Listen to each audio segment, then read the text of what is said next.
Келгенде дегенде ертеңінде мына жак медиация кесенесине бардым, сәлем берип атамызга. Өтө ыстык келди. Сону сезиндим, катты күчтүү келди мага. Көп кубандым. 20 мыңга жук казак бар деп ойлойбуз энди Түркияда. Осы жерде осы күйүнчө калып калар экен билбейм. Мен күздө ашкан күл болуп турмун да, сол сыяктуу сезинип турмун.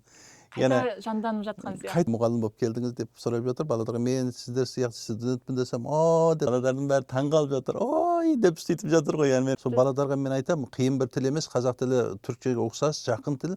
Бир айдын ичинде үйрөнүп кетесиңер деп айтып, баладарымды окуттум, өзүм окуй алмадым.